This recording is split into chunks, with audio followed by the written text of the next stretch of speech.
सियावर रामचंद्र की जय। मेरे प्यारे देशवासियों, राम राम। जीवन के कुछ क्षण ईश्वरीय आशीर्वाद की वजह से ही यथार्थ में बदलते हैं। आज हम सभी भारतीयों के लिए, दुनिया भर में फैले राम भक्तों के लिए ऐसा ही पवित्र अवसर है। हर तरफ प्रभु श्री राम की भक्ति का अद्भुत वातावरण, चारों दिशाओं में राम नाम की धून, राम भजनों की अद्भुत सौंदर्य माधुरी। हर किसी को इंतजार है 22 जनवरी का, उस ऐतिहासिक पवित्र पल का। और अब अयोध्या में रामलला की प्राण प्रतिष्ठा में केवल 11 दिन ही बचे हैं। मेरा सौभाग्य है कि मुझे भी इस पुण्य अवसर का साक्षी बनने का अवसर मिल रहा है। ये मेरे लिए कल्पनातीत अनुभूतियों का समय है। मैं भावुक हूँ, भाव विह्वल हूँ। मैं पहली बार जीवन में इस तरह के मनोभाव से गुजर रहा हूँ। मैं एक अलग ही भाव भक्ति की अनुभूति कर रहा हूँ। मेरे अंतर मन की ये भाव यात्रा मेरे लिए अभिव्यक्ति का नहीं, अनुभूति का अवसर है। चाहते हुए भी मैं इसकी गहनता, व्यापकता और तीव्रता को शब्दों में बांध नहीं पा रहा हूं। आप भी भली भांति मेरी स्थिति समझ सकते हैं। जिस स्वप्न को अनेकों पीढ़ियों ने वर्षों तक एक संकल्प की तरह अपने हृदय में जिया, मुझे उसकी सिद्धि के समय उपस्थित होने का सौभाग्य मिला है। प्रभु ने मुझे सभी भारतवासियों का प्रतिनिधित्व करने का निमित्त बनाया है। निमित्त मात्रम भव सव्यसाचिन। ये एक बहुत बड़ी जिम्मेदारी है। जैसा हमारे शास्त्रों में भी कहा गया है, हमें ईश्वर के यज्ञ के लिए, आराधना के लिए स्वयं में भी दैवीय चेतना जागृत करनी होती है। इसके लिए शास्त्रों में व्रत और कठोर नियम बताए गए हैं, जिन्हें प्राण प्रतिष्ठा से पहले पालन करना होता है। इसलिए आध्यात्मिक यात्रा की कुछ तपस्वी आत्माओं और महापुरुषों से मुझे जो मार्गदर्शन मिला, उन्होंने जो यम नियम सुझाए हैं, उसके अनुसार मैं आज से 11 दिन का विशेष अनुष्ठान आरंभ कर रहा हूं। इस पवित्र अवसर पर मैं परमात्मा के श्री चरणों में प्रार्थना करता हूं, ऋषियों, मुनियों, तपस्वियों का पुण्य स्मरण करता हूं और जनता जनार्दन, जो ईश्वर का रूप है, उनसे प्रार्थना करता हूं कि आप मुझे आशीर्वाद दें, ताकि मन से, वचन से, कर्म से मेरी तरफ से कोई कमी ना रहे। साथियों, मेरा ये सौभाग्य है कि 11 दिन के अपने अनुष्ठान का आरंभ मैं नासिक धाम पंचवटी से कर रहा हूं। पंचवटी वो पावन धरा है जहां प्रभु श्री राम ने काफी समय बिताया था। और आज मेरे लिए एक सुखद संयोग ये भी है कि आज स्वामी विवेकानंद जी की जन्म जयंती है। ये स्वामी विवेकानंद जी ही तो थे जिन्होंने हजारों वर्षों से आक्रांतित भारत की आत्मा को झकझोरा था।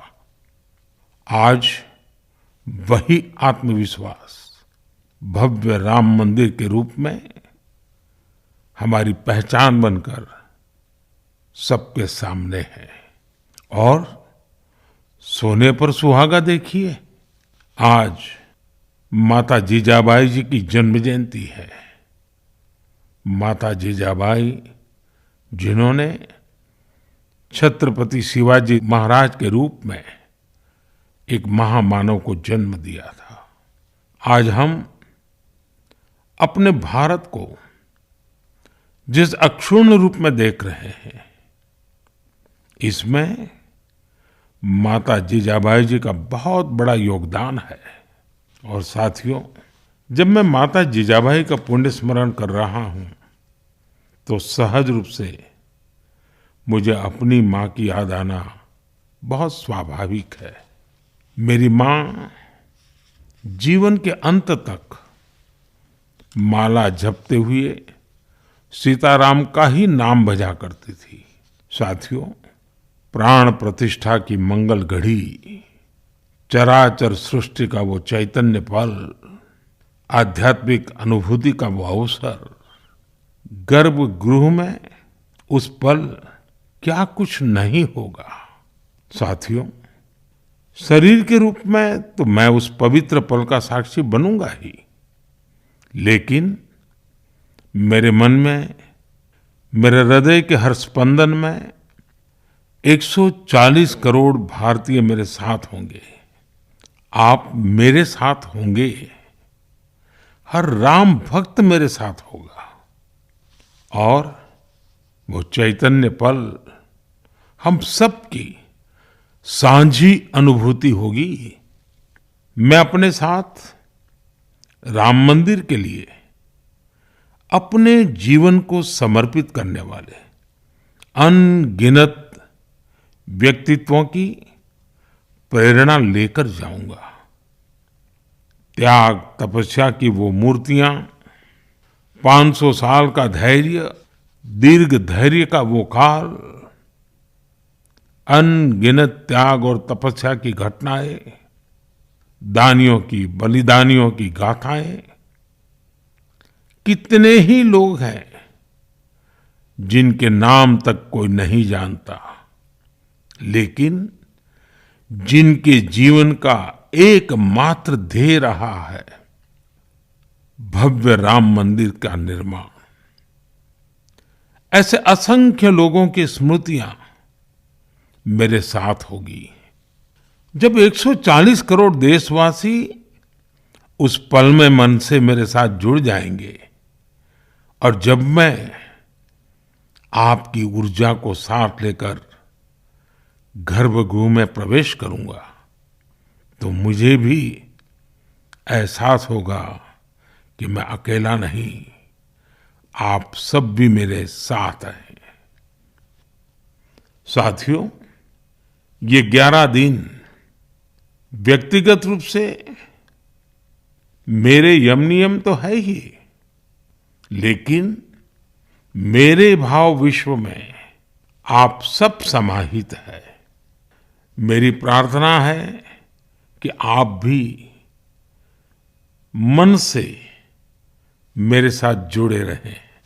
रामलला के चरणों में मैं आपके भावों को भी उसी भाव से अर्पित करूंगा जो भाव मेरे भीतर उमड़ रहे हैं।